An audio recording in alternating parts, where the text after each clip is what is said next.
So even if you plan your spending with a monthly budget, it can still feel like that your money is just disappearing. So here's how to sharpen up your budget categories to avoid overspending and some common spending traps, because let's be honest, they're everywhere.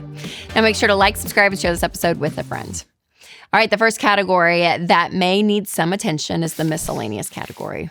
I am guilty of this a lot, which is what it's for, but it's kind of the category that just everything gets tossed into, where you're like, okay, I don't really know what this is. Just throw it in. And I'll get in a bad habit sometimes of something happening, like the kids' sports, for instance. Like sometimes I'm really bad at putting just a line item for that. So I'll just dump a bunch of expenses over a month or two, where I'm like, I should have planned that as an exact category, because then it helps you plan more to be able to see exactly where your money's going, because that miscellaneous category is kind of like a black hole of stuff that just gets put in.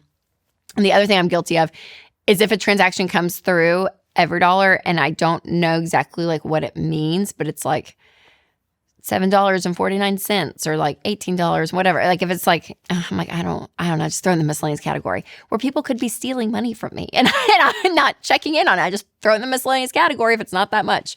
So I just need to do a better job diligently looking at it. And if there is an area of life where expenses continue to get into that category, just create its own line item. Practicing that.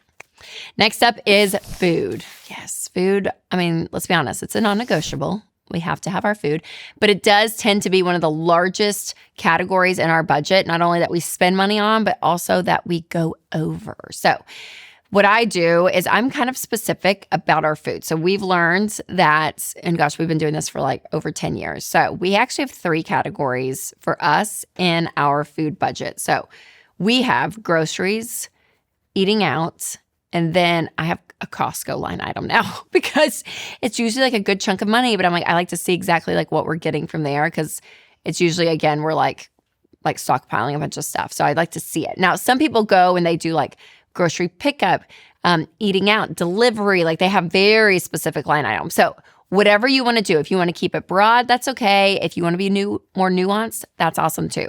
But that's how we do it. But I do like at least saying groceries and out to eat, because it kind of is a punch in the gut, but it's good to see of how much we spend on going out to eat. So we have to put a dollar amount, and I like having a dollar amount with that specific category because I love going out to eat. So I do like to know, hey, we have plenty of money in here. Let's go on a great date night. Let's go take the kids to Chick-fil-A and not worry about it because it's in there. So I always like to see a difference between groceries and out to eat. And if you are just starting to budget, do that, because again, you will see how much you spend at restaurants and it will make you cry, just like me. Yeah, but it's good to be organized. All right, I have so much more to share, but first I do want to tell you about one of our new sponsors, Minnow. Teaching kids that Christmas means more than just gifts can get a little complicated, and that's why I'm so excited to tell you about Minnow's Laugh and Grow Bible for Kids Christmas Special, and it brings the true meaning of Christmas to life for your kids. Minnow has tons of Christian shows your kids will love, plus a lot of fun Christmas content, and as a parent, you don't have to worry about what they're watching. Minnow is ad-free and full of biblical truth. So start your free 7-day trial today at gominnow.com and use promo code Rachel for an additional $10 off an annual plan. That's gominnow.com, code Rachel. Now, another incredible sponsor that I want to tell you about is Delete Me. And I use Delete Me and I look at their emails every single month because, you guys, they are incredible, because there are holiday promos out there, which are great. But with every newsletter sign up and coupon code, you're giving your data away.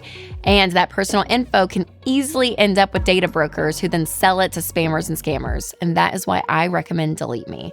The Delete Me privacy team digs through hundreds of those data broker sites to remove your data to keep it gone. Now, right now, you can get 20% off at joindeleteme.com/Rachel with code Rachel at checkout. That's joindeleteme.com/Rachel, code Rachel. All right, the next category to look at is giving. Now, you want to make sure that you're not neglecting this part of your money. This is a category that a lot of people feel like if they have goals that are like really urgent and they need to do, they just put this off.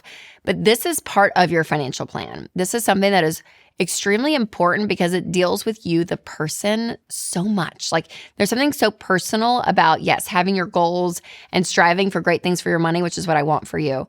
But it's something else to be said that when you actually live your life with an open hand and you're giving at some capacity, again, it may not be a lot depending on where you are, but at least something, getting in the habit, getting in the practice of it, I think is so key. Because as you start to win with money, you're going to be magnified of who you are as a person. And so making sure that humility, that generosity always is being a continual part daily, I would say, of your financial plan, just looking for opportunities to give and to serve.